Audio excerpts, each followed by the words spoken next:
Hi, I'm Barbara Gregorich, and in my previous videos on exit velocity, I mentioned that the story is told from three different points of view. The first two chapters are from Rowan's point of view. The third and fourth are from Jake's point of view. When I write chapters from different points of view, one of the things and I suspect most authors, want to do is make the voices different from each other. Readers like to turn the page and know which characters they're dealing with. It helps to label each chapter, of course, with the name of the point of view character so that a reader knows instantly whose point of view she's in. But it also helps if the author makes some effort to differentiate the voices of the characters so that they sound different to the reader and the reader feels the experience differently. As a reader, I hate it when I can't identify whose point of view I'm in. If you listened to me read chapter 1 of Exit Velocity from Rowan's point of view, I hope you'll be able to feel the differences between that chapter and the one that's about to follow from Jake's point of view. One thing's for sure. If you have read or heard the first chapter of Exit Velocity, then you will recognize that here in chapter 3, you are looking at some of the same events all over again. But this time around, they're being seen differently by a different character. The rest of this video will consist of me reading chapter 3. In the video that I will produce following this one, which will be titled Inside Fiction, Chapter 3 of Exit Velocity, I'll be talking about a few of the things I wanted to accomplish in Chapter 3 and how I went about accomplishing them. And now, Chapter 3 of Exit Velocity from Jake's point of view.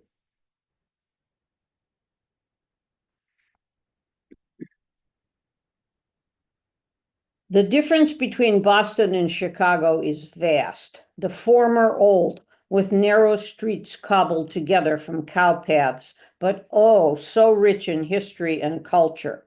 The latter brash, bold, with wide streets, but none of the culture of New England.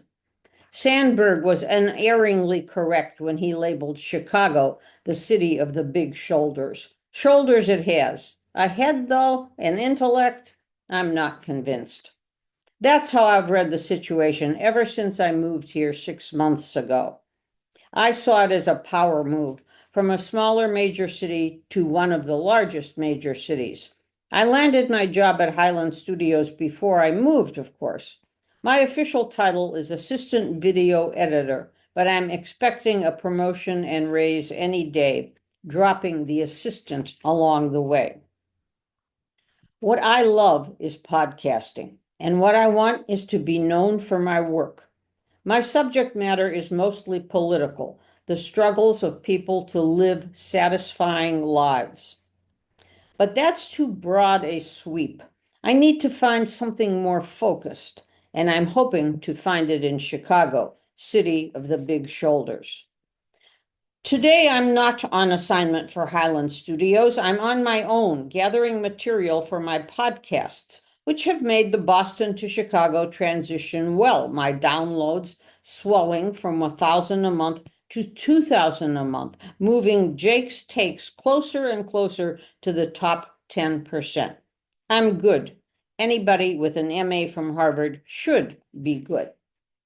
Every weekend and most evenings as well, I go out looking for the right story, something that will satisfy viewers, encourage them to think, and bring in money. The gun control rally, the third I've attended since I've been here, presents more of the same old, same old. Two sides facing each other, one saying guns are the problem, the other denying there even is a problem. I keep coming, though, on the assumption that sooner or later something's got to crystallize. A flash of color attracts me, causing me to notice someone striding down the center of Clark's Street, scowling at both sides, scowling at the cops, too. She's wearing black tights and a shimmering top of swirling greens and blues. Short brown hair, bad haircut, with reddish highlights, and something blue in her hair. A couple of years younger than me, maybe. There's something sad in her face. I can't read what she's all about, but my intuition is never wrong. There's a story here. I raise my Sony camcorder and start filming her. I'm intrigued by the weight she's carrying, by what her problem might be. And when somebody on my side of the barrier, that being the gun control side naturally, shouts out, "There goes Gun Girl," my attention zooms into sharp focus. Gun Girl? There's a story here waiting for me to track it down, tease it out, shape it up, and present it to the world. Moving in the same direction Gun Girl does, I wonder if it would be wise to jump the barrier to reach her. The crowd's large, but not so large I can't maneuver through it easily. Maybe 6,000 tops. I'm starting toward the barriers when I look into the face of the nearest cop, who's rhythmically thumping a truncheon into his hand. Cops hate reporters. I'm about to chance it anyway when I hear someone shout, "Your sister died because we don't have gun control."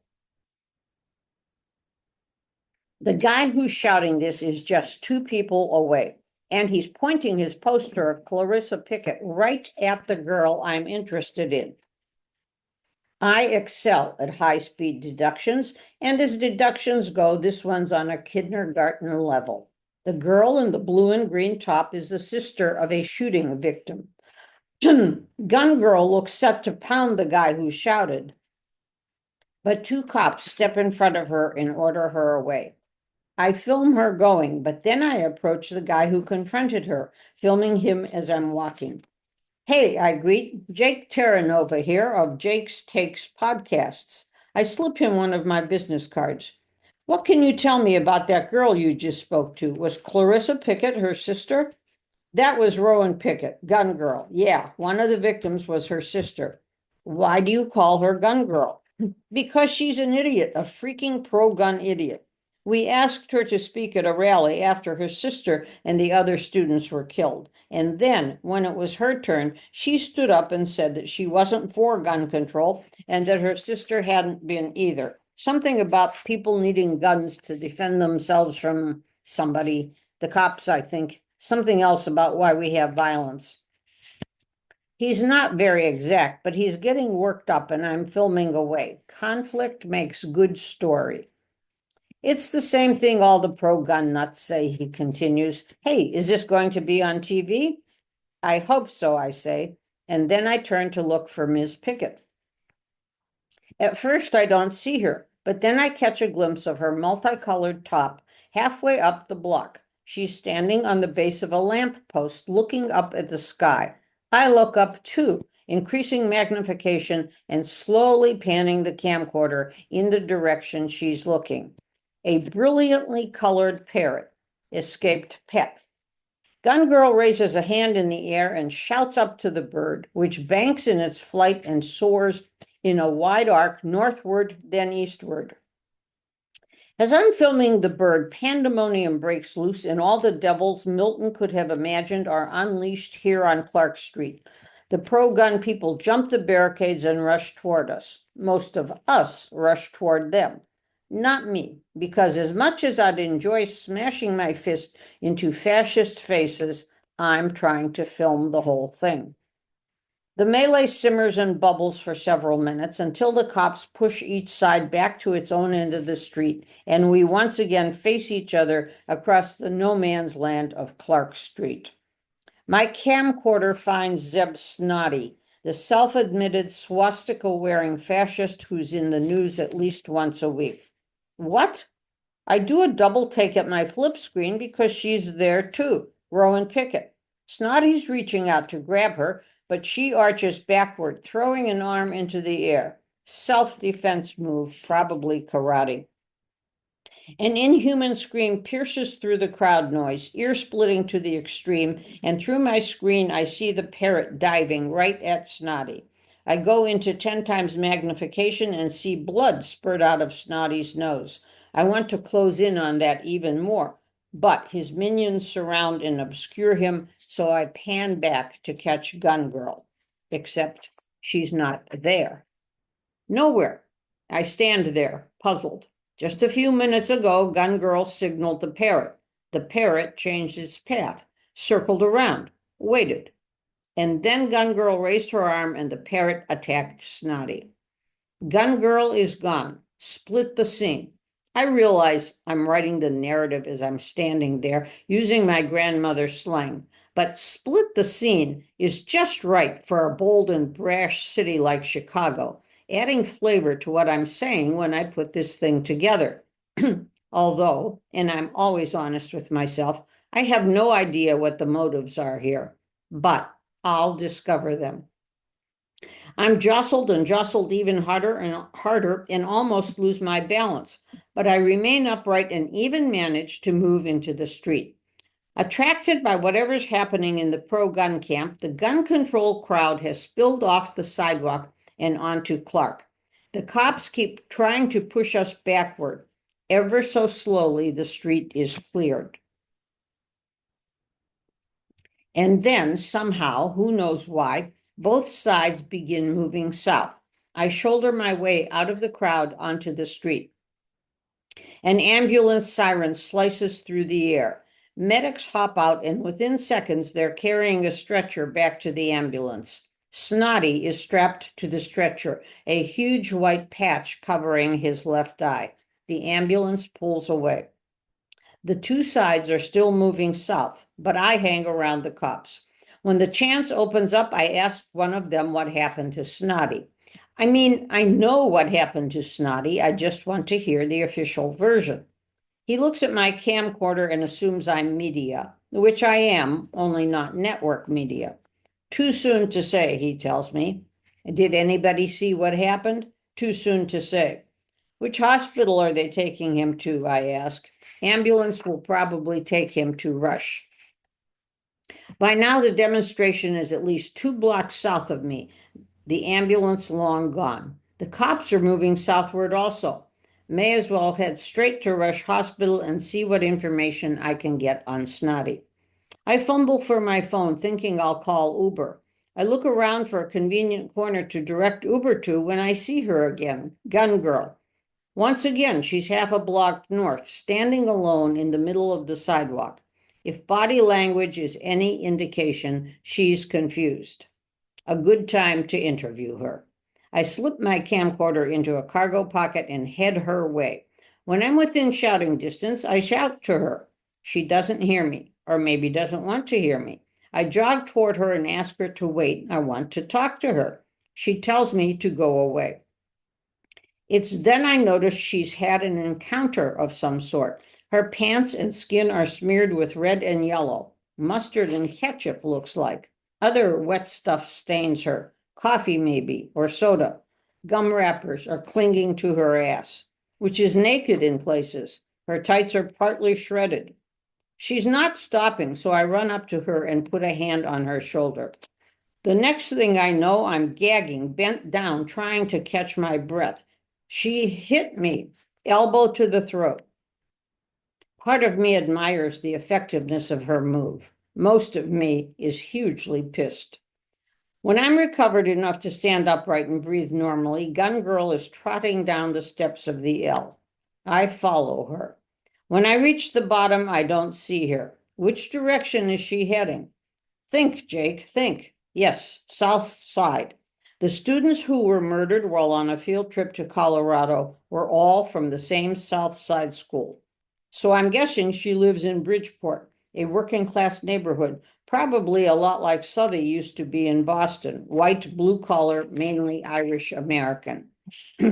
She's standing in a corner away from everyone. I move to the opposite end of the platform, hoping she doesn't see me. Taking out my phone, I check the news, which tells me what I already know, that Zeb Snotty was taken away from the gun control rally in an ambulance. Nothing yet about being stabbed in the eye by a trained parrot. Ms. Piggott boards the L, and so do I, choosing a different car. In the loop, she exits and waits for an Orange Line train. I do the same, standing behind a pillar. She boards, and so do I, again in a different car. Aiming my camcorder out the window, I take some scenic shots as the L lumbers along. just in case I decide to use Gun Girl's flight as part of the episode. Catching a glimpse of color in the sky, I rush to the front of the car, where there are more windows, and aim upward, zooming in on the color. It's the parrot, flying parallel to the tracks. When Gun Girl finally leaves the train at the Ashland and 31st Street stop, I do too, staying as far back as I can. We're in Bridgeport. She turns west, and I stay maybe a block and a half behind. I've never been in this part of Bridgeport before. Some bungalows, more two-story houses. In traditional Chicago style, each house has a one-car garage at the rear of the property, and each garage opens out to an alley that runs between blocks. Something makes me look skyward, and there it is again, the parrot. It soars overhead, skims the roofs of houses, and then disappears from sight. Gun Girl stops to talk to somebody sitting on a porch. Then she turns onto the next sidewalk, unlatches a gate, and, I surmise, enters her house through a side door. I hang back, not wanting to get the neighbor's attention. Gun Girl, covered with crap, is going to take a shower. At least, I hope she's going to take a shower. I look at my watch, turn around, and walk away, giving myself 30 minutes to circle back, by which time her shower should be finished, she should be dressed, and maybe she'll be at ease, thinking she got away with the attack on Snotty. When I do turn back down her street, the neighbor's gone from the porch, but I know the house I'm looking for. I climb the front porch steps and knock on the door.